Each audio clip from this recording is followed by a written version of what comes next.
पहले डिफॉर्मिटी को समझेंगे कि डिफॉर्मिटी क्या है। तो सर ये ऑर्गन से कौन से पार्ट को ज़्यादा इफेक्ट करता है? बच्चों में अगर मान लीजिए कि एक बार ठीक हो जाता है तो उसके बाद में कुछ प्रिकॉशन लेने की ज़रूरत होती है, तो ये दोबारा होने की संभावना रहती है। ऑपरेशन करके प्लेट या नेल से उसको जगह पे रखा हुआ है, ऑपरेशन किया गया है, तो उसके लिए पैर को कुछ समय तक बचा के रखने की ज़रूरत होती है।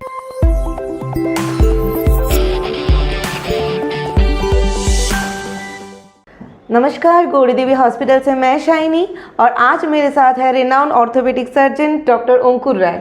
Welcome sir to our show.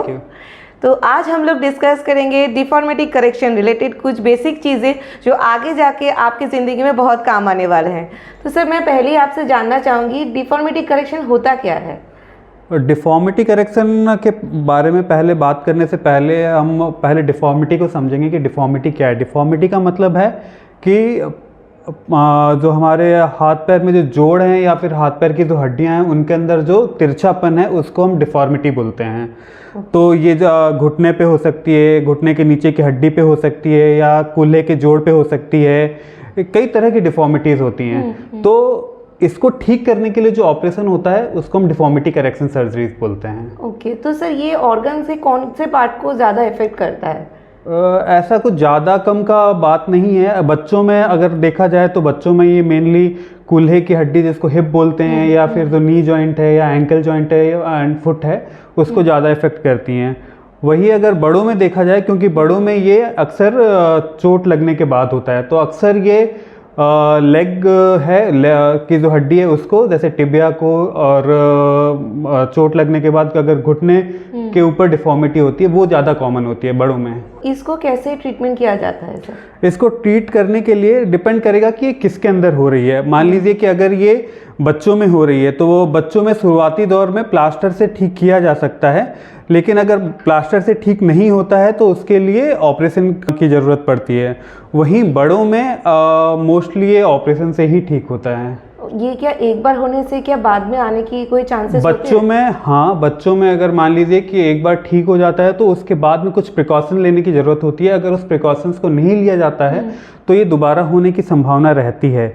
वहीं बड़ों में चूंकि ये ऑपरेशन से होता है ठीक, तो उसके बाद दोबारा होने की संभावना कम होती है। तो ऑपरेशन के बाद क्या क्या फॉलो करना पड़ता है घर जाके पेशेंट को? क्या क्या मेंटेन करना पड़ता है फूड हैबिट्स में या लाइफस्टाइल में? फूड हैबिट्स में एज सच कुछ करने की ज़रूरत नहीं है।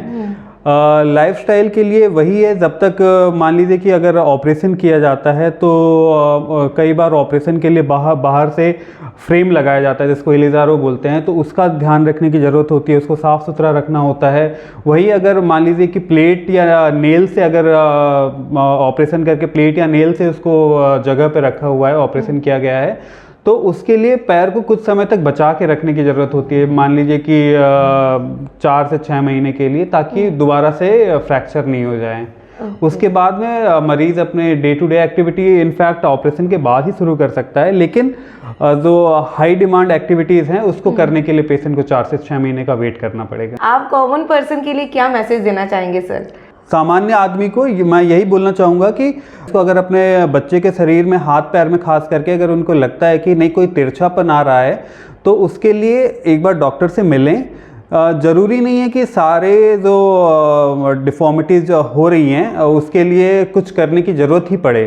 कई बार जो डिफॉर्मिटी हम एज अ पेरेंट अगर उनको लगती है तो वो उम्र की वजह से होती है, जो कि धीरे धीरे जा भी सकती है। कई डिफॉर्मिटीज़ हैं जिनके लिए सर्जरी या ट्रीटमेंट की ज़रूरत पड़ती है, तो वो डॉक्टर के ऊपर है कि अगर डॉक्टर को लगता है कि उसकी इलाज की ज़रूरत है या नहीं है। तो इसके लिए अगर कोई भी डिफॉर्मिटी पेरेंट्स को लगती है बच्चों के शरीर में तो उसके लिए एक बार डॉक्टर से मिलना ज़रूरी है।